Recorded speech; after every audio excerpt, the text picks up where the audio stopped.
మా పిల్లల భవిష్యత్తుతో రాజకీయాలొద్దన్నారు group 1 ర్యాంకర్ల parents. 3 కోట్లు ఇచ్చి ఉద్యోగాలు కొనుక్కున్నారని కొందరు ఆరోపిస్తున్నారని మండిపడ్డారు. అసత్య ఆరోపణలతో తాము బయట తలెత్తుకోలేకపోతున్నామని ఆవేదన వ్యక్తం చేశారు. 3 కోట్లలో ఎన్ని సున్నాలుంటాయో తమకు తెలియదన్నారు. హైదరాబాద్ సోమాజిగూడ ప్రెస్ క్లబ్ లో గ్రూప్ 1 ర్యాంకర్ల పేరెంట్స్ ప్రెస్ మీట్ పెట్టారు. ప్రభుత్వానికి 10 రూపాయలు ఇచ్చినా తమ పిల్లలకు జాబ్ వద్దన్నారు. ఆరోపణలు చేసిన వారు వాటిని నిరూపించాలని సవాల్ విసిరారు గ్రూప్ 1 ర్యాంకర్ల పేరెంట్స్. మా పాపకు 46వ ర్యాంక్ వచ్చినది. తను చాలా కష్టపడ్డది. ఈ పోటీ పరీక్ష సంస్థలు ఏవైతే ఉన్నాయో సెలెక్ట్ అయిన వాళ్ళందరికీ పిలిచి సన్మానాలు చేసి పొగిడిన వాళ్ళే ఈరోజు అమ్ముడుపోయినారు, అమ్ముకున్నారు, కొన్నారు అనే ప్రచారంలో వాళ్ళు కూడా వచ్చేసారు. కాబట్టి ఇది ఎంతవరకు సమంజసము? నిజంగా లోపభూయిష్టాలు ఉన్నాయి జరిగినవి అని అంటే అందరూ కూడా మనం దాని మీద బయట పెట్టవలసిందే. మేము కూడా ఈ విచారణకు సిద్ధంగా ఉన్నాం.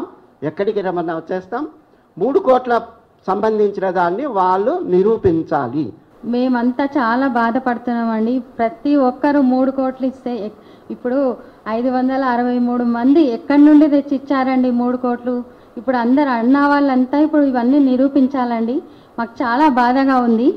ఇప్పుడు వీళ్ళందరూ అన్నవాళ్ళు ఎక్కడి నుండి తెచ్చారు అవన్నీ చూపించాలి కదండి. మా గిట మరి మీ గిట అందరికీ నిరూపించాలి. మా విన్నతి ఒకటే, మాకు న్యాయం జరగాలి. ఇన్స్టిట్యూట్ వాళ్ళు చాలా ఇబ్బంది పెడుతున్నారు. ఇప్పుడు మళ్ళీ రాయించాలి ఎగ్జామ్స్, మళ్ళీ రాయించాలంటే ఏం తప్పు జరిగిందండి? ఎక్కడ జరిగిందండి? 5 months నుంచి ఏం చేశారో వాళ్ళు అడగకుండా జడ్జిమెంట్ రాగానే ఇప్పుడు ఎందుకు ఇవన్నీ మాట్లాడుతున్నారు?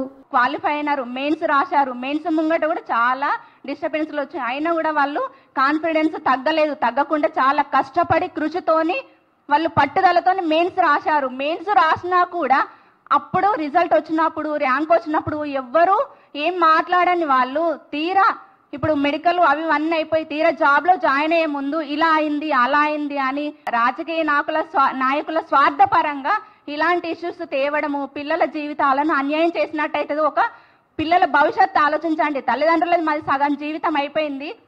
అసలు వాళ్ళు రేపు జాయిన్ అయినా కూడా వాళ్ళంతా పట్టుదలతో ఉంటారా చెప్పండి? తినే అన్నాన్ని నోట్లోకి వేయ ముందు కింద పడేసినట్టు అయిపోతుంది వాళ్ళకు. చెప్పండి, అది వేరుకొని తిమ్మంటారా? మేము కూలి నాలి చేసుకొని ఇంట్లో పని చేసుకొని చదివించినాం అందరికీ.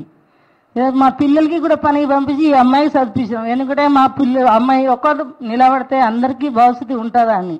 కానీ 3 కోట్లు ఇచ్చినారంటే మాకు ఒక పాల ప్యాకెట్ ఇచ్చేదానికే పైసలు లేదు. 3 కోట్లు ఎక్కడి నుంచి తెచ్చి ఇస్తాం సార్? మేము తేలేం కదా.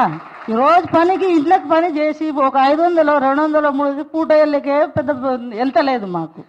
ఈ దానికి 3 కోట్లు 4 కోట్లు పిల్లలు లంచం ఇచ్చారు అది ఇచ్చారు అనే వరకు కరెక్ట్ కాదే. అది 3 కోట్లు ఉంటే మేము ఏదో బిజినెస్ చేసుకునే బతుకుదు. కూలి నాలికి పోయి మా పిల్లల్ని చదివించుకున్నాం సార్. మా భవిష్యత్తు ఇట్లా అయిపోయింది, కూలి బతుకు అయిపోయింది. మా పిల్లలన్నా మంచిగా బతుకుతారేమని మేము ఆశపడ్డాం సార్.